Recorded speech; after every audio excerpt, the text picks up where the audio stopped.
யார் அந்த சார் ஆமாம், நல்ல சினிமா டைட்டில் மாதிரி இருக்குது. அப்படி தான் நான் வந்து பார்க்குறேன்.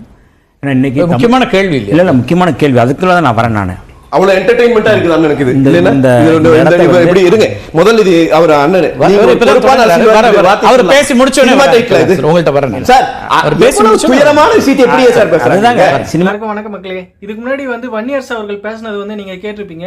அதாவது அண்ணா பல்கலைக்கழகத்துல வந்து ஒரு கல்லூரி மாணவி வந்து பாலியல் வன்கொடுமை செய்யப்பட்டிருப்பாங்க. ஸோ இதுக்கு பத்தி நியூஸ் 18ல வந்து ஒரு டிபேட் வந்து நடத்தியிருந்தாங்க. அதுல வந்து அதிமுக சார்பில் வந்து கல்யாண சுந்தரம் அவர்களும் விடுதலை சிறுத்தை கட்சியோட துணைத் தலைவராக இருக்க திரு வன்னியரசு அவர்களும் வந்து இதில் கலந்துக்கிட்டு இருந்தாங்க.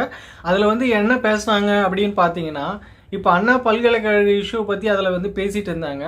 ஸோ அப்போ பேசும்போது வந்து அந்த கல்லூரி மாணவி வந்து எஃப்ஐஆர் காப்பியில் வந்து என்ன எழுதியிருந்துச்சு அப்படின்னு பார்த்தீங்கன்னா வந்து, ஏதாவது ஒரு சார் வந்து அவங்களுக்கும் வந்து அட்ஜஸ்ட்மெண்ட் பண்ணணும் அப்படின்னு சொல்லிட்டு அந்த எஃப்ஐஆர் காப்பியில் வந்து எழுதிருந்துச்சு. ஸோ இதை வந்து பேசஸாக வச்சு அதிமுக சார்பில் வந்து போராட்டம் வந்து பண்ணிட்டு இருந்தாங்க.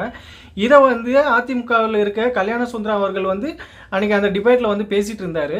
ஸோ இதை வந்து விடுதலை சிறுத்தை கட்சியோட துணைத் தலைவராக இருக்க திரு வன்னியரசு அவர்கள் வந்து இதை எப்படி பேசினாரு அப்படின்னு பார்த்தீங்கன்னா, அதாவது இது வந்து ஒரு சினிமா டைட்டில் மாதிரி இருக்கு, யார் அந்த சார், ஒரு சினிமா டைட்டில் நல்ல டைட்டில் மாதிரி இருக்கு அப்படின்னு சொல்லிட்டு இந்த வன்னியரசு அவர்கள் வந்து பேசுறாரு. அதாவது விடுதலை சிறுத்தை கட்சின்றது வந்து ஒரு போராட்ட குணமுடைய ஒரு கட்சி. ஆனால் இந்த கட்சியில் வந்து திரு வன்னியரசு அவர்கள் வந்து பல காலமாக இருக்காரு. ஆனால் இவர் வந்து ஒரு ஒரு பெண்ணுக்கு ஏற்பட்ட அநீதியை வந்து எதிர்க்காம இது வந்து சினிமா டைட்டில் மாதிரி இருக்கு அப்படின்னு சொல்லிட்டு ஒரு நகைச்சுவையாகவும் ஒரு காமெடியாகவும் பேசிட்டு இருக்காரு இந்த வன்னியரசு அவர்கள். அதுக்கு தான் வந்து தக்க பதிலடி வந்து திரு கல்யாண சுந்தரம் அவர்கள் வந்து பேசியிருப்பாரு. இது எப்படி நாங்கள் வந்து அந்த பெண்ணுக்காக வந்து போராடுறது வந்து உங்களுக்கு வந்து காமெடியாக தெரியுதா, நகைச்சுவையாக தெரியுதா அப்படின்னு சொல்லிட்டு திரு கல்யாண சுந்தரம் அவர்கள் வந்து அங்கேயே வந்து தக்க பதிலடி வந்து கொடுத்துருப்பாரு. உட்காந்துக்கிட்டு திமிரா உட்காந்துட்டு பேசிட்டு கூடாது. ஆளுக்கு பெரிய நீங்கள் தான் பெரிய அறிஞர்கள், பிறக்கும் போதே 6-7 மூளை வச்சு உங்களுக்கு படைச்ச மாதிரியும் நாங்கள்லாம் களிமண் நம்ம வச்சிருக்கிற மாதிரி மண்டைக்குள்ள ஒழுங்கா இருக்கணும். சும்மா இங்கே தேவையில்லாத வேலையெல்லாம் பேசிட்டு கூடாது. இதுக்கு தான் நான் வந்து இந்த வன்னியரசு அவர்கள்ட்ட வந்து நான் ஒன்று கேட்கணும். அதாவது அம்பேத்கர் வந்து அமித்ஷா அவர்கள் வந்து இழிவுபடுத்திட்டாங்க அப்படின்னு சொல்லிட்டு நீங்கள் போயிட்டு சாலை மறியல் பண்ணுறீங்க, ரயில் மறியல் பண்ணுறீங்க. அதுக்கப்புறமா வந்து ஒரு நீங்கள் கொடியாத்த விட மாட்டாங்க எங்களை அப்படின்னு சொல்லிட்டு நீங்கள் வந்து போராட்டம் பண்ணுறீங்க. ஆனால் ஒரு பெண்ணுக்கு வந்து பாலியல் வன்கொடுமை ஏற்பட்டிருக்கு அப்படின்னு சொல்லிட்டு மற்ற கட்சிகள்லாம் வந்து போராடுறது வந்து இவருக்கு வந்து காமெடியாகவும் நகைச்சுவையாகவும் வந்து தெரியுதான் இவருக்கு. இப்போ இந்த விஷயத்தில் வந்து மற்ற கட்சிகள்லாம் வந்து என்னென்ன ஸ்டெப் எடுத்து வச்சிருக்குன்னு பார்த்தீங்கன்னா, இப்போ பாஜக தரப்பில் வந்து அண்ணாமலை அவர்கள் வந்து செருப்பு போட மாட்டேன், சாட்டையால் அடிச்சுக்குவேன் அப்படின்னு சொல்லிட்டு அவங்க வந்து போராட்டம் பண்ணிட்டு இருந்தாங்க. அதுக்கப்புறம் வந்து ஆளுநர்கிட்ட போயிட்டு மனு கொடுத்துருந்தாங்க. ஸோ இந்த மாதிரி வந்து பாஜக வந்து போராட்டத்தை பண்ணிட்டு இருக்கு.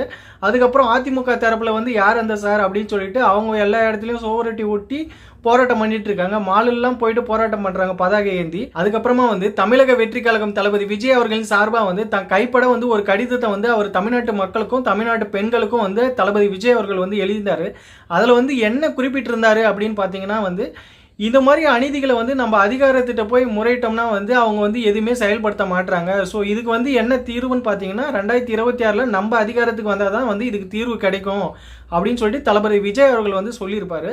இதை வந்து ஆளுநர்கிட்ட போயிட்டு அவர் வந்து கடிதமாகவும் கொடுத்துருந்தாரு. அதுக்கப்புறமா வந்து தளபதி விஜய் அவர்களின் தொண்டர்கள் என்ன பண்ணாங்கன்னா, அது வந்து தளபதி விஜய் அவர்கள் எழுதின கடிதத்தை வந்து துண்டு பிரசுரமாக எடுத்துகிட்டு போயிட்டு மக்களுக்கு வந்து விழிப்புணர்வுக்கோசரம் கொடுத்தாங்க.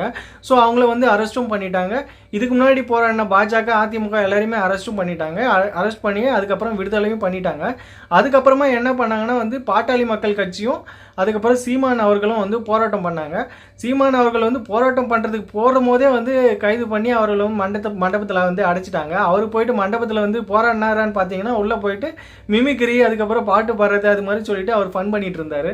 இப்போ வந்து பாட்டாளி மக்கள் கட்சி சார்பாக வந்து சௌமியா அன்புமணி அவர்கள் வந்து போராட்டம் பண்ணாங்க. அவங்க வந்து காரை விட்டு இறங்கிறதுக்கு முன்னாடியே வந்து அவரை கைது பண்ணி அழைச்சிட்டு போயிட்டாங்க மண்டபத்துக்கு.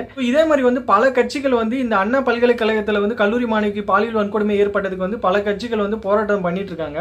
இது வந்து எதுக்காக நான் சொல்றேன்னா, இந்த விடுதலை சிறுத்தை கட்சியோட துணை பொதுச் செயலாளராக இருக்க திரு வன்னியரசு அவர்கள் வந்து யார் அந்த சார் அப்படின்னு சொல்லிட்டு இந்த மற்ற கட்சிகள்லாம் போராட்டம் பண்ணுறத வந்து இவர் வந்து ஒரு காமெடியாகவும் நகைச்சுவாகவும் பண்ணுறாரு. இதை பற்றி நீங்கள் என்ன நினைக்கிறீங்க? வன்னியரசு அவர்கள் இதை பற்றி குறிப்பிட்டதை பற்றி நீங்கள் என்ன நினைக்கிறீங்கன்னு சொல்லிட்டு கமெண்ட்டில் சொல்லுங்கள்.